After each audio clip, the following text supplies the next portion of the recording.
Bystanders versus Upstanders. You see, bystanders are silent bullies, but they can become heroes. Most bullying at school doesn't actually come from the bully or even the victim. It comes from the people around them, the watchers, the laugh-alongers, the people who stay quiet or look away or pretend they didn't see anything. But here's the truth. Bystanders don't just observe bullying, but they actually feed it. And when they do nothing, the bully gets louder and the victim, unfortunately, feels smaller. But here's the good news. The same silent majority can become the loudest force for change. You see, today I'm excited to be talking about why bystanders matter far more than most people realize, and how to turn them into upstanders who make bullying lose its power. Let's get into today's session. You see, in almost every school I work in, students tell me the same thing over and over again. Eric, I saw it happening, but I didn't know what to do. I didn't want to get involved. What if they turn on me next? You see, that fear is real. And in fact, I've been there myself before as well. And it leads to something that psychologists call the Bystander Effect. This is where the more people there are watching the problem, the less likely anyone is to step in. Why? Because everyone assumes that someone else will act, or they think it's not my business, or they freeze because they genuinely don't know a safe next step. You see, through 50 years of working with young people and schools, I've noticed that bullying rarely thrives because of a powerful bully. It thrives because of a silent crowd. When students stand around watching, recording, laughing, or even just walking past, they send one message louder than the bully ever could. This is normal here. This is allowed here. No one's going to stop you. And that is a lost opportunity for character building. Because every moment of bullying is also a moment where a student could practice courage, empathy, leadership, and integrity. But instead, most freeze.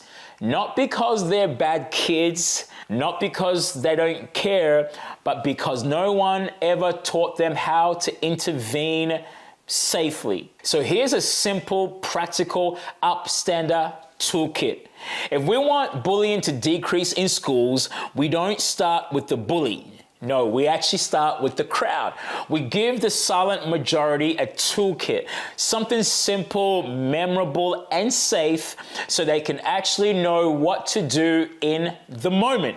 Here are the 4 Upstander moves every student can use to make a difference. Number 1 is interrupt the moment.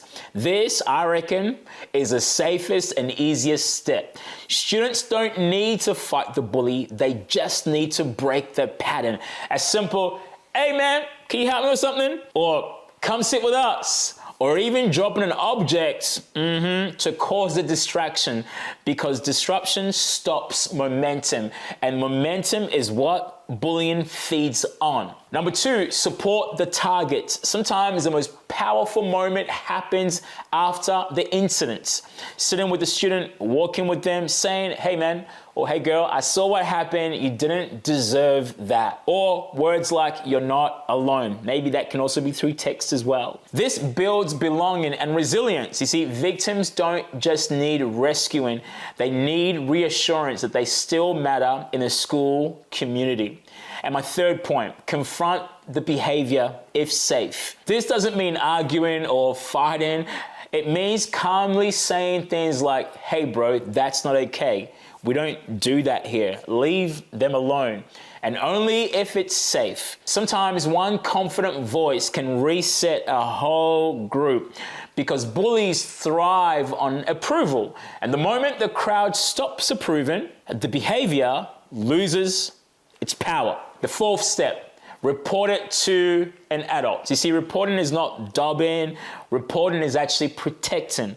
Students must know if someone is unsafe, If someone is scared, if someone is being repeatedly targeted, you speaking up is not snitching. It's actually leadership. Most bullying only ends when a responsible adult gets involved.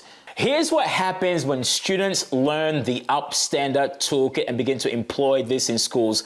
Bullying decreases not because the bullies disappear, but because they no longer get the audience they crave. Not only that, but victims feel safer because they know that someone will step in. And most importantly, the school becomes a place where character is lived and not just taught, where courage becomes normal and empathy becomes expected. And leadership becomes part of the culture. A school full of Upstanders is a school where students learn to protect each other. Why? Because they see each other as valuable members of the school community. So if you're a parent, educator, or school leader watching this, you don't change bullying by focusing only on consequences or the bully. You change it by empowering the crowd, by giving every student the belief, the confidence, and the tools to act. And that's exactly what I do through the I Belong Upstanders program across Australia. So if your school wants bully-proof tools, higher student engagement, measurable culture change, and a community of Upstanders who look out for one another, let's talk.